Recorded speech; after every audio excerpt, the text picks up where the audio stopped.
What's up, guys? Welcome back to another video. I just finished up the AFC and NFC East. So now we will be continuing with the AFC and NFC South mock drafts in honor of Party Tom, as you can tell on the shirt and on the new flag behind me. Let's get into it. Let's start off with the Jacksonville Jaguars with the #1 overall pick. And let's get into it. I did break down I did get a good look at the rosters. This is going to be a little bit bigger in depth. But of course, Trevor Lawrence, we don't need to waste time. #1 overall pick. He's just the best guy out there right now. A lot of people are a lot higher on Rashawn Slater now. Jalen Phillips is getting a lot of first-round pick hype. And let's go. Let's check out tackle room here. If Tevin Jenkins is here. Okay, Tevin Jenkins is gone. Where's Tevin Jenkins go? Dang, 17th. Still got Samuel Cosme, but I just checked the rosters. Jawan Taylor's still there. Cam Robinson comes back. I think we do need a playmaker. And, actually, I think I will go tackle. I think I'm going to go Samuel Cosme. He can play guard if you have to, but I think I'm going to take a tackle here. And then at the top of the first, I'll take a receiver. And let's get Rondale Moore out of Purdue. Exactly what I wanted. Tackle. And you get 3 pieces to your franchise quarterback.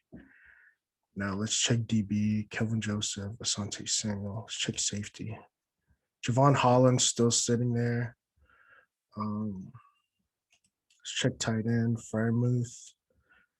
I actually don't know who is in their tight end group. Let's take a look at the roster again. James O'Shaughnessy.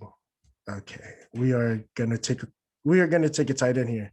Pat Freiermuth comes off the board here at pick 45. Yeah, the Jacksonville Jaguars definitely need a tight end. That's a big need. I did not know they only had James O'Shaughnessy there. Pick 65. Let's check safety room again. Andre Cisco is falling, and a whole bunch of guys are coming up. Realistically, as much as I would love to take Javon Holland and like how good his size is, I think I'm gonna take a guy that isn't a necessary need, but I hope he's sitting here.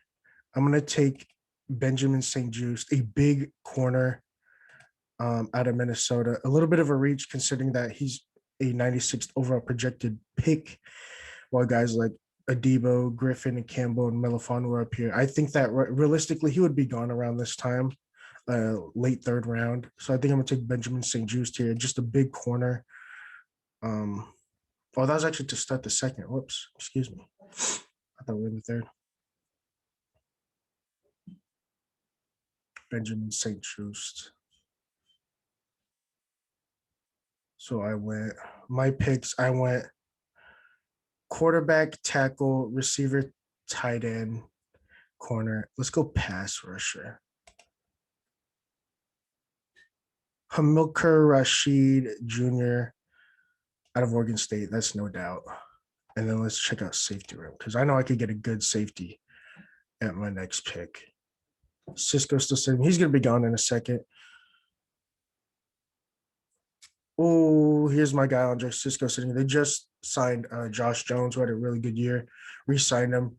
So he'll come back as their starting strong safety, but I think that he'll be a really good battle competition guy here, especially if you can steal him in the 4th. Okay, Kylan Hill, safety, running back. But I think Talona Hafunga out of USC is really intriguing as a movable safety and linebacker guy. So I think I'll take him here. Talona Hafunga at the top of the 5th. As much as I would like to take Kylan Hill as a backup running back, as if James Robinson didn't play, they probably would not have won 1 game and had 0 wins on the year. He carried them through that 1 win. Let's see. Running back, interior defensive line. Let's check out running back. Fifth round running back. Yeah, let's get a little bit more electricity in the building. Let's get Puka Williams, like a 5'9", 175, ran between the tackles despite only being sub 180. But he's got a little bit of that, a little bit more elusiveness, explosiveness in the open field compared to James Robinson's power between the tackles. This is already an A+ draft. If they do this, they're making huge moves. They're making huge strides for not just this year, but the next 2, 3, 4, 5 years. Let's see if I have a pick coming up.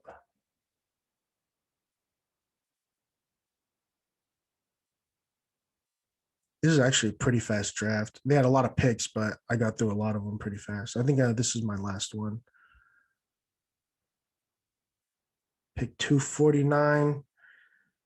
Yet to take interior defensive line. Let's see who's there. Lorenzo Neal. The only guy is a Loudermilk. Interior offensive line. Let's see who's here.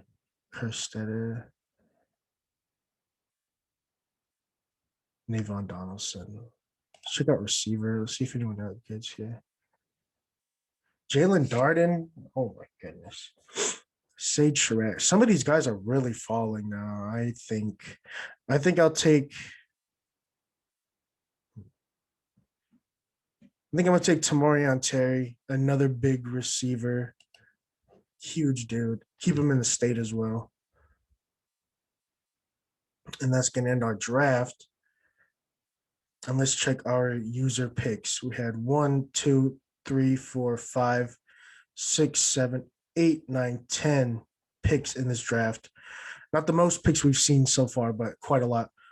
Number one consensus pick, Trevor Lawrence, the best prospect since maybe Andrew Luck, maybe ever, the cleanest prospect at quarterback. He's going to be a franchise guy. I don't see much potential here. Pick 25, Samuel Cosme, 6'7", 300. They do re-sign both of their tackles, Jawan Taylor and Cam Robinson, to come back. But I think he could easily battle with Cam Robinson, who has lesser proven than Jawan Taylor at the left tackle position. So I think he's going to be a good competition guy. If not, you could kick him inside, and AJ Khan's not getting any younger. Neither is Brandon Linder, their other guard. Is it Brandon Linder? Andrew Norwell. But I think Samuel Cosme at pick 25 is a good pick. At pick 33, Rondale Moore. I just mocked him earlier, but I think he's the next big thing. I think he's either going to be a nasty route runner like Antonio Brown, or he's going to be just a burner like Tyreek Hill. And either way, you're going to have a future Hall of Famer. Pick 45, a little bit of a reach according to Draft Network, but I think Pat Freiermuth is the pick. A little smaller than I thought. I think he'd be about 6'6", 260 pounds, 6'5", 250. That's still really good athletic mobile size for tight end. He's immediately going to be a day one starter. Pick 65, I thought this was in the third round for some reason, but I took Benjamin St-Juste. I don't hate the pick. A big corner, 6'3", 200 pounds out of Minnesota. Good press, cover 3, Seattle scheme defensive fit as a number 2 corner. Behind CJ Henderson and Trey Herndon, because I don't think Trey Herndon is that guy. I think he could play slot, and I think you can plug in Benjamin St-Juste at number 2. And then I pick 106, Hamilcar Rashed. He's my sleeper. Redshirt senior, a little older, but he's a lot bigger than people anticipated. People thought he was going to be about 6'3", 235, 6'3", 254, realistic edge size, and he didn't lose a step of athleticism. Pick 130, Andre Cisco in the 4th, monster steal. He's going to immediately start over Gerard Wilson, in my opinion. They re-signed Josh Jones, like I said, at strong safety. And then I did take Talona Hafunga at pick 145, but at his size, and if you guys don't know him or have seen his highlights or his tape, he does have super aggressive tape. So that's why I said he could have linebacker, diamond nickel linebacker flexibility. And then pick 170, just Puka Williams, a smaller, more explosive running back. to complement a bigger pounding James Robinson in between the tackles. And then pick 249, just a monster 6'4", 6'5" guy, Tamarion Terry out of Florida State. Just keep him in the state. He could be a red zone specialist guy with 4 or 5 touchdowns his rookie year. Now, this is easily an A+ pick, a hit on every pick. I know the St. Juice pick was a little early. I thought that was my 3rd round pick, but it was the last pick of the 2nd. And I like the picks overall. A to A+ picks in every category except for the Benjamin St. Juice pick. I'll give that one a B+ because of the reach. But this is a really good draft. I think if they hit on these, this is going to be a monster draft. Contributors and starters at every pick for the next 4 or 5 years. These are my picks, as if I was sitting in the GM chair every round, every pick, every time I could take a player. I look at their potential, not just the now factor. And, thanks you guys for listening on the video, and I'll catch you guys on the next one.